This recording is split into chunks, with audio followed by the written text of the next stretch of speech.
Yo, welcome back sa atin mga guys, here at Occidental Mindoro. At eto na nga pala yung unang vlog na gagawin ko dito.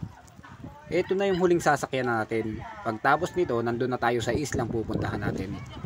Medyo nakakaramdam din ako ng takot. Syempre, hindi naman ako sanay sa mga ganitong bagay. At dahil umaandar na yung ating bangka, hindi ko talaga maiwasan na ako ay kabahan.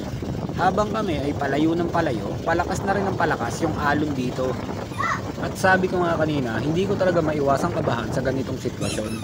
Sa bawat pag-andar ng sinasakyan naming bangka, malalakas na hangin at sampal ng alon ang sumasalubong sa amin. At lalo akong kinakabahan sa ganitong sitwasyon. Habang nasa kalagitnaan na kami ng aming biyahe, napansin ko yung isang bata dito. Nasa kabila ng mga takot ko, parang baliwala lang sa kanya yung mga nangyayari sa paligid namin. Pinapanood ko lang siya. At parang kampanting-kampante pa siya sa bawat pagtalo ng aming bangka. Tignan nyo naman guys oh. Pero napansin ko rin kanina para siyang humihikab. At tila ba parang inaantok na at gusto niya nang matulog.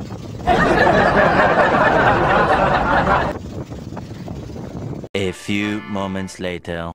At eto na nga, mukhang hindi na kinaya ng bata ang antok niya. Kaya dumapa na siya sa unahan ng bangka sabay natulog. Relax na relax lang siya oh. Para bang nasa kwarto lang siya. Kahit malakas yung pagtalo ng aming bangka, kahit nababasaan na siya ng tubig, baliwala sa kanya. Mga guys, nakikita nyo ba yung bundok sa harapan ng bangka natin? Pag tayo'y nakarating dyan, may matatanaw pa tayo na isa pang bundok. At yung isang bundok na matatanaw pa natin sa likod nyan, doon pala tayo pupunta. At yun yung isla na pupuntahan ni Kuya Ilo. Habang patuloy kaming bumibiyahe, may nakasabay kami rito, isa pang bangka. Talagang nilapitan kami. Mga guys, pakiramdam ko naghahamon to ng karera. Tara nga, subukan nga natin. Pero mukhang matuling tong kalaban namin guys. Ayan no, ang bilis ng takbo niya. Tapos kargado pa siya. Ang daming nakasakay tsaka mga bigas na dala-dala nila. Ayan guys, oh, medyo nauuna nga yung bangka natin.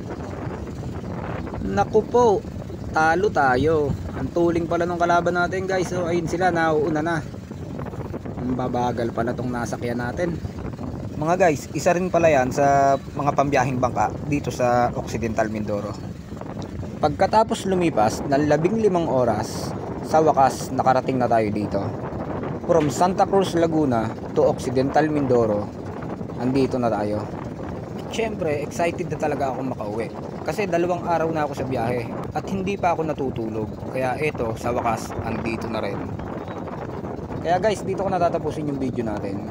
Please follow, like, and share na lang sa atin. Mga guys, marami pang video gagawin dito si Kuya Ilo. Kaya abangan nyo na lang guys. Salamat! Bye-bye!